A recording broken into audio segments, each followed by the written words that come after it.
Bab tak pernah cukup dalam buku The Psychology of Money oleh Morgan Housel membahas bagaimana manusia seringkali tidak merasa cukup, bahkan ketika sudah memiliki banyak. Bab tak pernah cukup menyoroti bagaimana ketidakpuasan dan keserakahan dapat menjadi jebakan yang merusak keuangan seseorang.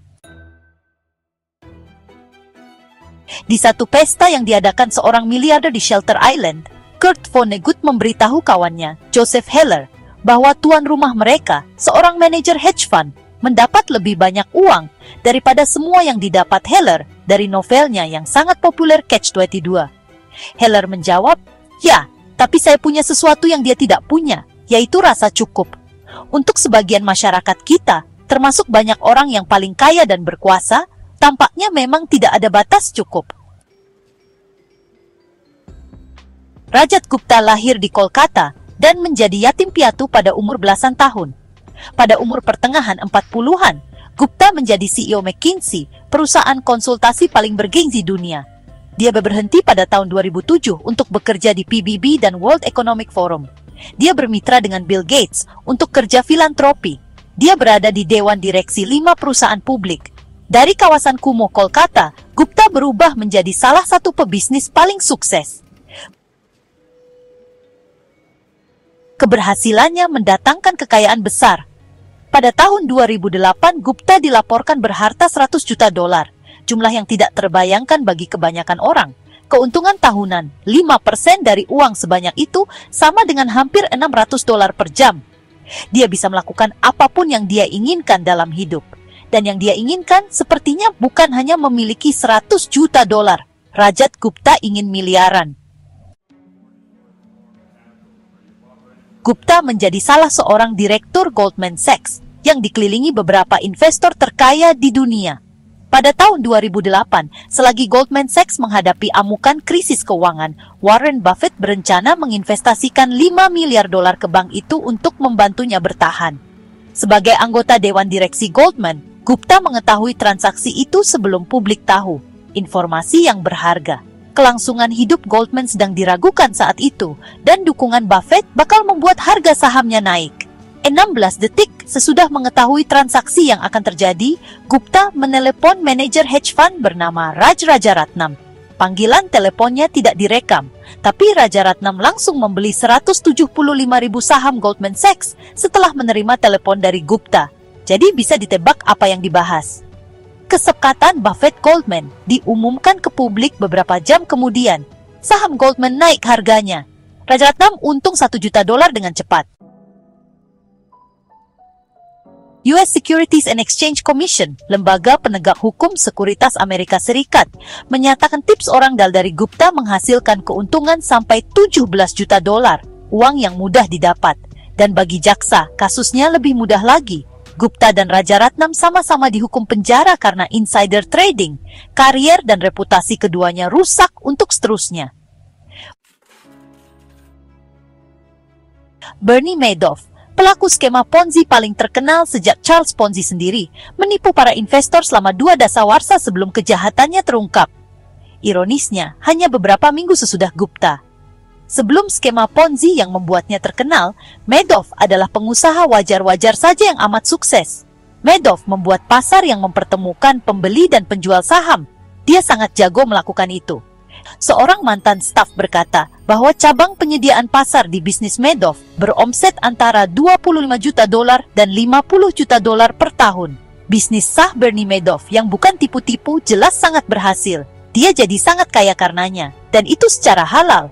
Namun tetap saja, Madoff kemudian menipu.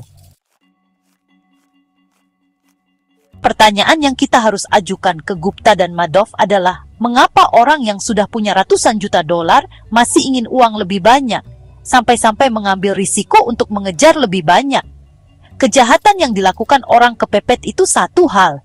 Seorang penipu Nigeria pernah memberitahu The New York Times bahwa dia merasa bersalah karena menyakiti orang lain. Tapi kemiskinan akan membuat kita tidak merasa sakit. Gupta dan Madoff melakukan sesuatu yang berbeda. Mereka sudah punya segalanya, kekayaan tak terbayangkan, prestis, kekuasaan, kebebasan. Mereka kemudian membuang itu semua karena ingin lebih. Mereka tidak tahu kapan harus berkata cukup. Mereka contoh ekstrim. Namun ada versi perilaku itu yang tidak kriminal.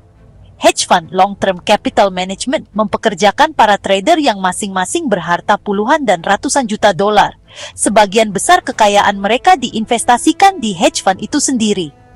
Kemudian mereka mengambil risiko sangat besar demi mengejar lebih banyak sampai mereka kehilangan segalanya.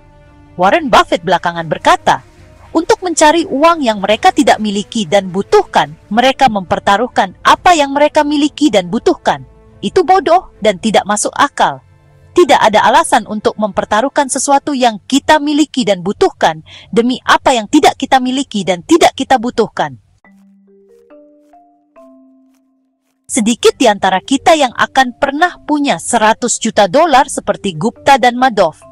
Namun sebagian dari antara kita pada suatu saat dalam hidup kita akan mendapat gaji atau punya sejumlah uang yang cukup untuk mendapatkan semua hal masuk akal yang kita butuhkan dan banyak yang kita inginkan. Jika kita salah seorang di antaranya, ingatlah beberapa hal ini. 1. Keahlian keuangan tersulit menjaga tiang gawang agar berhenti bergerak. Jika harapan naik bersama hasil, tidak ada logikanya untuk mengusahakan lebih, karena kita akan merasakan hal yang sama sesudah berusaha lebih keras. Akan berbahaya ketika keinginan merasakan lebih-lebih banyak uang, kekuasaan, gengsi, menaikkan ambisi lebih cepat daripada kepuasan. Dalam hal demikian, adalah satu langkah maju mendorong tiang gawang 2 langkah ke depan.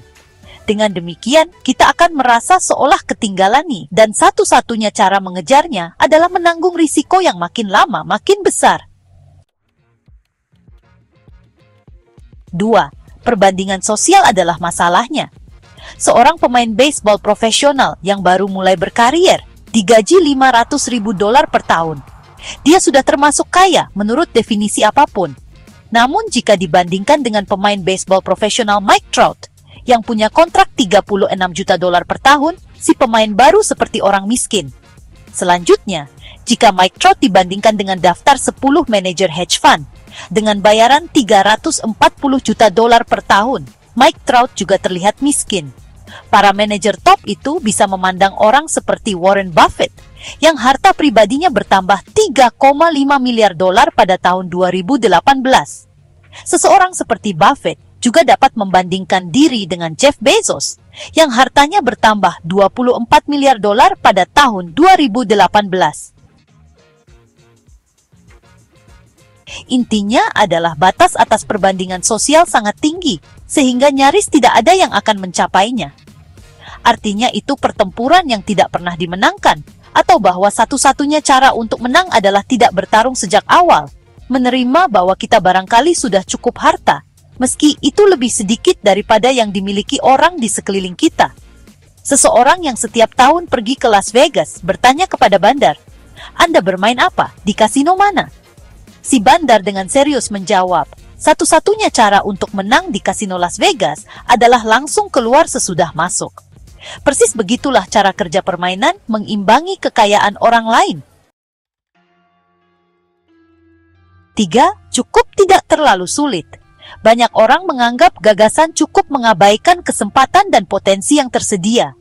Namun di sini, cukup maksudnya adalah menyadari bahwa nafsu menginginkan lebih yang tidak puas-puas akan mendorong kita ke titik penyesalan. Satu-satunya cara mengetahui seberapa banyak makanan yang kita bisa makan adalah makan terus sampai muntah. Hanya sedikit yang mencobanya karena muntah lebih sakit daripada kenikmatan makan. Tetapi entah mengapa logika yang sama tidak dipakai di bisnis dan investasi. Banyak yang berhenti mencari lebih banyak hanya ketika mereka dipaksa berhenti. Biasanya karena kelelahan bekerja atau karena alokasi investasi berisiko yang tidak bisa dikelola. Di ujung lain ada Rajat Gupta dan Bernie Madoff yang mencuri karena menganggap dolar layak dikejar apapun konsekuensinya. Apapun itu, ketidakmampuan menolak mengejar potensi uang akhirnya akan merepotkan kita. 4. Ada banyak hal yang tidak pernah layak diusahakan menanggung risiko, apapun potensi keuntungannya. Setelah bebas dari penjara, Rajat Gupta memberitahu The New York Times bahwa dia sudah mendapat pelajaran dari kasusnya karena telah menghancurkan reputasinya.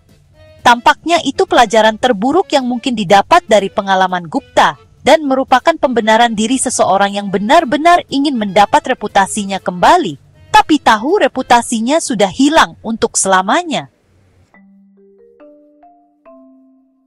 Reputasi sangat berharga.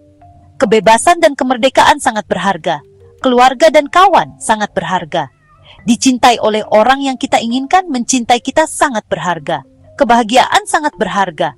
Dan cara terbaik bagi kita untuk menjaga hal-hal itu adalah mengetahui kapan waktunya berhenti mengambil risiko yang bisa mengancam semuanya. Mengetahui kapan cukup. Jadi, bab tak pernah cukup dalam buku The Psychology of Money oleh Morgan Housel mengajarkan bahwa kebahagiaan finansial tidak datang dari memiliki lebih banyak, tetapi dari mengetahui kapan harus berhenti. Ketamakan seringkali membuat orang kehilangan segalanya. Oleh karena itu, menentukan batas dan mensyukuri apa yang dimiliki adalah kunci untuk mencapai kestabilan finansial dan kebahagiaan yang lebih besar. Untuk mendapatkan buku The Psychology of Money karya Morgan Housel, klik tautan pada deskripsi video ini untuk melakukan pembelian secara online di bellbook.com. Bellbook.com adalah toko buku online yang sudah berdiri sejak tahun 2009 dan melayani pengiriman ke seluruh wilayah di Indonesia.